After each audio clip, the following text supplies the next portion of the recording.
tốt quá, tốt quá. Vậy xin mời các bạn hãy giới thiệu về đội chơi của mình nào.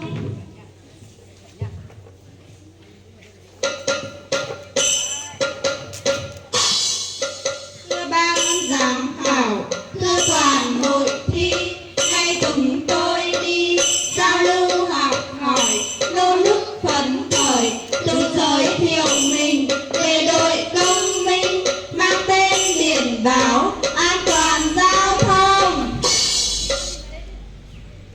Xin chào tất cả các bạn, mình là Hoàng Thị Hương. Để các bạn biết, mình là biển báo hiền hòa và mình đã được vào cổng như ở trường các bạn cần những điều nhé. Xin chào tất cả các bạn, mình là Dương Thị Sài. Và các bạn biết mình làm biển báo gì nào? Mình làm biển báo có những đi bộ đây. Khi các bạn gặp biển báo này, các bạn không làm đi bộ nhé. Xin chào tất cả các bạn, mình là Ngọc Ngà. Để các bạn biết mình là biển báo gì nào? Mình là biển báo này. Đây, khi các bạn gặp biển báo này, các bạn không được đi vào. Chào tất cả các bạn.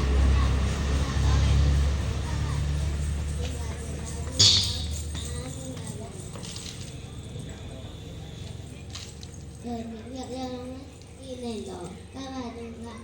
Đừng xem các bạn được đi, các bạn nhé.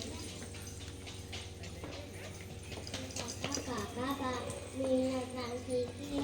Đố các bạn biết mình là biển báo gì nào? Mình là biển báo cấm ô tô. Khi các bạn gặp biển báo này, các bạn không được đi.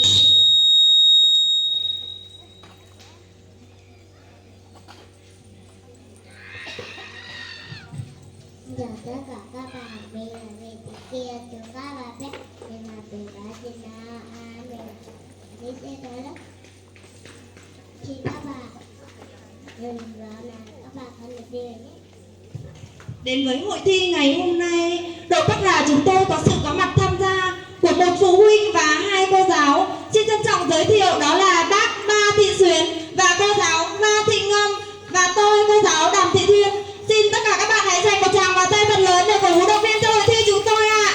Các bạn thân mến, khi tham gia giao thông trên đường, các bạn thường gặp rất nhiều nhóm biển báo khác nhau. Như vậy để biết đó là những nhóm biển báo gì thì xin mời các bạn hãy chú ý lắng nghe nhé.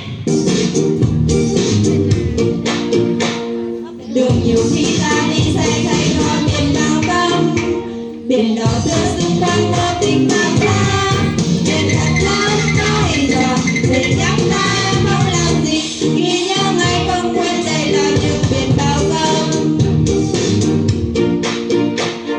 Đường nhiều khi ta đi xe thấy có biển cảnh báo, biển đỏ tươi xung quanh vô tình mang ra, biển thật lắm có hình tròn để nhắc ta không làm gì, ghi nhớ ngay không quên đây là những biển báo cấm.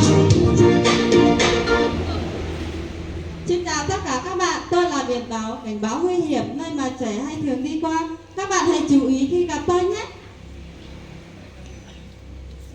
Đường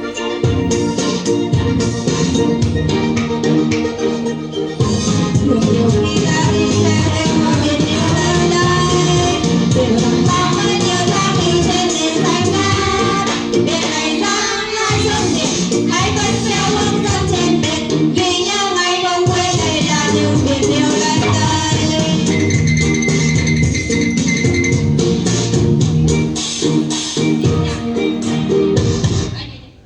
Xin chào tất cả các bạn, tôi là biển báo chỉ dẫn. Khi các bạn gặp tôi thì hãy đi thẳng hoặc lẽ phải nhé.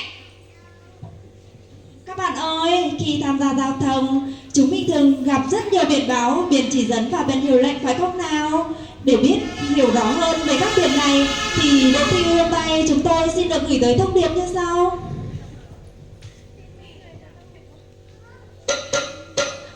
Luật đã học rồi, chấp hành nghiêm túc, mọi lúc mọi nơi, nhớ phải an toàn, không đi vội vàng, phóng nhanh vượt ẩu, học tập là xấu, mọi người nhớ nha, khi đã lên xe, bảo hiểm mũ đôi, an toàn tuyệt đối, nếu không phạm quy, mọi người nhớ đi, đúng đường đúng luật,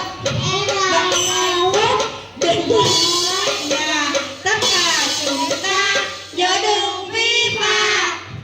đến với hội thi ngày hôm nay. Đội chúng tôi xin được gửi tới hội thi với thông điệp: hãy chấp hành nghiêm chỉnh luật giao thông